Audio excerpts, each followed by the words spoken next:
Apakah kamu suka bermain di waterboom? Selama ini gua kira waterboom yang legal dan resmi dibuka sudah pasti dirancang khusus dan terbukti aman untuk kita coba.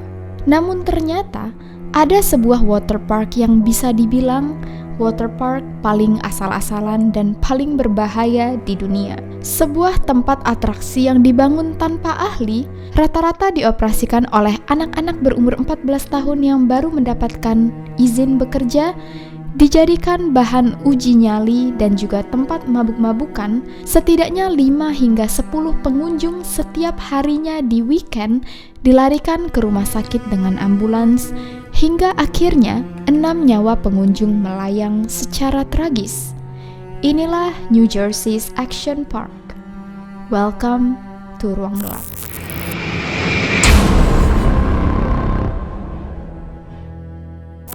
Pada tahun 1970-an, Eugene Mulheville yang usahanya baru saja tutup di Wall Street memutuskan untuk membeli 2 lahan ski resort di New Jersey yang lalu mengubah lahan ini menjadi sebuah waterboom yang mengusung tema keindahan alam. Namun, Gene membangun semua atraksinya tanpa ahli manapun. Ia hanya meminta ide dari orang-orang terdekat dan segera membangun atraksi yang menurutnya seru dan juga menarik minat masyarakat. Material yang ia gunakan di konstruksi ini merupakan material-material keras seperti konkrit, fiberglass, dan juga asbes. Saat waterboom ini dibuka, ada banyak sekali permainan dan atraksi yang menurut orang sangat menarik. Salah satu atraksi paling menariknya adalah Cannonball Loop, di mana para pengunjung bisa merasakan sensasi berbeda. Para pengunjung yang menuruni perosotan ini pertama-tama akan meluncur ke bawah seperti biasa sebelum akhirnya menemui sebuah loop yang akan membuat kaki mereka naik terlebih dahulu sebelum akhirnya keluar dan dilemparkan ke dalam kolam renang yang penuh dengan manusia. Namun, karena yang membangun atraksi ini bukanlah seorang ahli, saat mereka pertama kali membuat perosotan ini, mereka melakukan percobaan dengan boneka-boneka dummy sebagai tester pengunjung mereka. Berkali-kali mereka melakukan banyak kesalahan hingga akhirnya semua boneka dummy ini mengalami kerusakan, mulai dari patah kaki, patah tangan, hingga kepala yang putus. Hingga akhirnya mereka tidak memiliki stok boneka dummy lagi. Untuk mengakali ini, Gene lalu menawarkan anak-anak yang setidaknya berumur 14 tahun untuk menjadi orang yang mencoba atraksinya dengan menjanjikan uang setidaknya $100 ke setiap anak. Dan menurut anak-anak yang ia tawari, ini adalah sebuah hal yang menarik, sebuah atraksi baru, orang yang pertama kali mencoba, dan juga dihadiahi dengan uang $100 yang sebenarnya sangat banyak. Nah, karena waterboom ini belum dibuka, anak-anak yang mencoba atraksi-atraksi ini melakukannya dalam keadaan yang gelap dan tertutup. Mereka bahkan tidak bisa melihat jenis perosotan apa yang mereka naiki. Mereka hanya disuruh naik, duduk, lalu disemprot dengan selang air, dan lalu didorong masuk ke dalam perosotan ini. Dan hasilnya, banyak anak yang mengalami patah kaki, patah tangan, dan patah hidung. Dan meskipun mengalami semua kejadian ini, para anak-anak somehow merasa senang dan masih mau mencoba, karena lagi-lagi mereka ingin mendapatkan uang. Saat atraksi ini akhirnya dibuka, masih banyak orang yang mengalami kendala, seperti orang-orang yang menyangkut di atas putaran. Dan akhirnya terpaksa diselamatkan dengan cara mengirimkan orang lain yang turun di perosotan ini, dan lalu orang ini akan menendang orang yang menyangkut keluar. Kejadian ini terjadi sangat sering, hingga akhirnya dibuatlah sebuah pintu di atas bulatan ini untuk menarik orang-orang yang tersangkut. Gua literally nggak tahu kenapa orang-orang ini masih mau datang dan main ke perosotan ini saat sudah jelas ini perosotan nggak beres. Atraksi lainnya tidak kalah mematikan, seperti Cannonball Falls, yaitu seluncuran dengan tema air terjun. Sekilas memang terlihat tidak berbahaya, namun seluncuran ini berada di atas kawah gunung hingga orang-orang yang meluncur dari perosotan ini akan langsung jatuh ke dalam kawah air gunung yang sangat dingin dan dasar permukaan yang penuh bebatuan. Seringkali juga, karena banyak orang yang berenang di kawah ini, peseluncur dari atraksi ini akan menabrak orang di bawahnya, sehingga banyak sekali orang-orang yang diselamatkan dari kawah gunung ini oleh petugas. Ada juga atraksi aneh yang dinamai The Man in the Ball in the Ball, yaitu atraksi di mana pengunjung akan masuk ke dalam sebuah bola besi yang dimasukkan lagi ke dalam bola besi lain, lalu mereka akan digelindingkan di rawa-rawa. Gua nggak ngerti ini konsepnya kayak gimana. Nah, karena tidak ada alat pengendali dan pengemudi untuk si bola ini, bola yang awalnya hanya digelindingkan di rawa-rawa meluncur hingga ke sebuah jalan tol yang berada di tengah-tengah dua lahan waterpark ini dan menyebabkan kecelakaan. Kalau menurut kamu atraksi-atraksi tadi belum cukup gila, inilah Tarzan Swing, sebuah atraksi favorit para bocah-bocah, di mana orang akan melompat ke tali ini, lalu mereka akan mengayun dari ketinggian 3,5 meter sebelum akhirnya terjun turun ke kedalaman kolam renang yang penuh dengan orang-orang.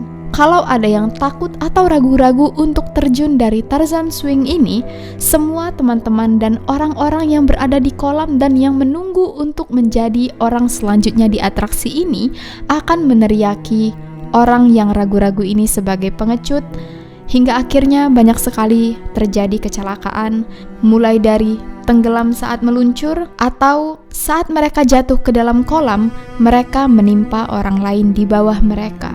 Nah, orang-orang yang menjaga dan mengoperasikan semua atraksi ini kebanyakan adalah remaja berumur 14 tahun. Anak-anak yang baru mendapatkan izin untuk bekerja, mereka dibebaskan untuk bekerja kapanpun mereka mau dan selama apapun yang mereka mau. Nah, para pengunjung di waterpark yang menggunakan wristband bertuliskan CFS atau Can't Swim menandakan bahwa orang itu setidaknya sudah diselamatkan satu kali, entah dari kecelakaan, cedera, atau hampir tenggelam sebelum akhirnya mereka dibiarkan untuk berenang lagi. Mereka malah dijadikan bahan tertawaan dan tetap bermain atraksi dengan wristband ini. Nah, dari semua atraksi tadi, yang paling mematikan sebenarnya adalah kolam berombak yang dinamai dengan tidal wave pool atau juga dibilang grave pool karena memakan banyak korban. Kolam ini sebenarnya kolam biasa, berukuran 30 x 76 meter, namun biasanya dipenuhi oleh 500 hingga 1000 orang. Letaknya berada di dekat jalan tol yang memisahkan dua ski resort ini, sehingga banyak sekali orang-orang yang menjual dan mengantarkan alkohol lewat jalan tol ke orang-orang yang sedang berendam atau berenang di kolam-kolam ini. Sehingga sebagian besar orang-orang yang berenang di kolam ini kebanyakan dalam keadaan mabuk karena mereka sekalian minum-minum.